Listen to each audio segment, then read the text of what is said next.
Now it's time for Puppets, Pupils, and Producers, a story of mind over matter.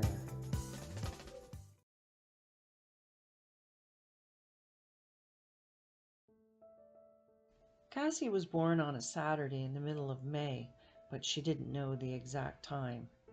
What she did know was that the topic of her birth made both of her parents upset, and the more questions she asked, the more intense their reactions became.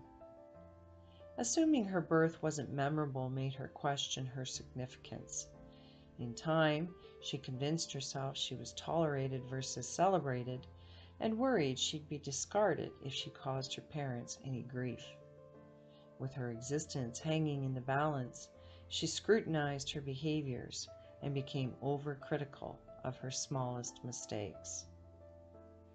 Her father was skilled in electronics and made his living building soundboards, speakers, and amplifiers for semi-famous bands. On Friday and Saturday nights, he was the resident DJ at a local tavern, where he was best known as a decent dancer, a heavy drinker, and a bad poker player. Even though they lived in the same house, Cassie's father was a stranger to her. He went about his life oblivious to his daughter's needs and spoke to her instead of with her. Normally, he didn't hug or kiss her either, but he made exceptions when other people were around. On those occasions, he'd invite her onto his knee and she'd lap up the attention while it lasted. Her mother worked as a bookkeeper and disliked everything about her job except for her boss, who she was having an affair with. Going on for 2 years, she didn't think her husband knew about their on-again, off-again relationship, but he did because he'd been secretly recording his wife's phone calls ever since they got married. Like her father, Cassie's mother behaved one way in public and another way in private. When other people were around, she portrayed herself as a patient and loving mother who attended to her children's needs. But at home, she was self-absorbed, emotionally labile, and used derogatory words that stung worse than her wooden spoon ever could. Robert was the eldest, followed by Stanley and then Cassie. Each child was subjected to abuse in one form or another, but only Stan demonstrated the effects outwardly.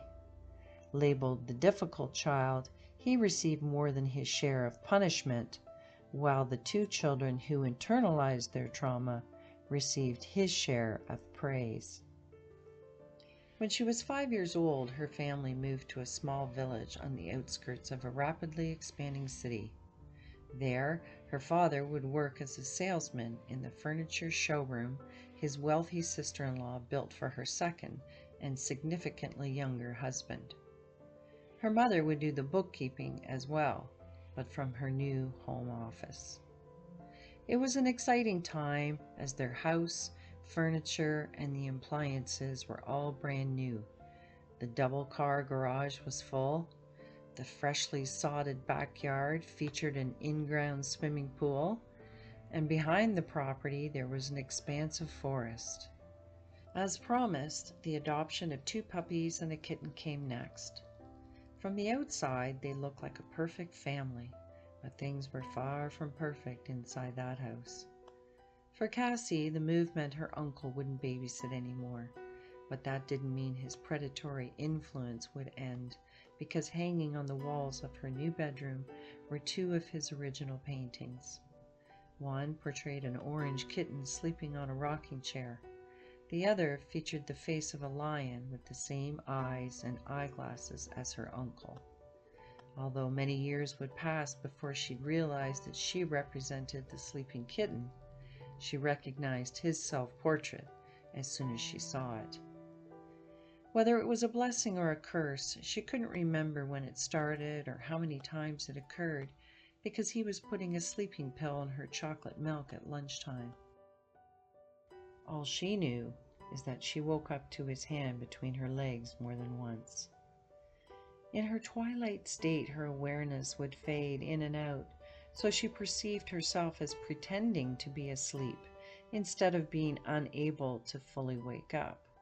In her mind, she was responsible because she knew what was happening, but she didn't stop him. To complicate matters even more, she found the stimulation pleasurable. So along with doing something bad, she was bad. Like a parasite, the guilt and shame consumed her vitality and weakened her resilience. The first sign something was amiss occurred when she abruptly stopped walking at 3.5. Hospitalized for almost a month, a team of doctors looked for a physiological cause but could not find one. Then, for reasons unknown, she spontaneously started walking again, and everyone decided she just wasn't adjusting to her mother returning to work, which was partly true. Night terrors and sleepwalking came next. Then, nearing her 4th birthday, she was admitted to the hospital again, but this time with pneumonia. Assuming she'd acquired an infection, no one suspected the uncle who gave her codeine-laced cough syrup, which she proceeded to expel and then inhale while she was sedated. But he knew because he was taking pictures of her naked body when she choked on her own vomit, and the close call was enough for him to move on to another victim. Unfortunately, he didn't share his decision with Cassie, so the threat of it happening again remained. Granted, moving 200 kilometers away from her uncle provided some protection, but he was part of her family, so she knew at some point she'd have to see him again. Realizing he'd need to get her alone, she made a plan to stay close to her parents if he were to visit, and decided she'd sleep on Stan's top bunk if he ever stayed overnight. Making a contingency plan eased her mind somewhat, but it did not stop the beast's menacing eyes from following her around her room. She wanted to smash the painting with a hammer or set it ablaze, but doing so would lead to questions from her parents, and she wasn't about to admit to what she'd let her uncle do to her. Motivated to keep her secret, she found the opportunity in her adversity, and instead of avoiding her uncle's eyes, she stared into them while she practiced what she'd say and do if he ever tried to touch her again. If this chapter triggered something in you and you'd like help sorting it out, I offer energy therapy sessions, educational guidebooks, and newsletters with additional self-healing content. You can find everything you need at pppenergytherapy.com, and please remember to like the video and subscribe to my channel.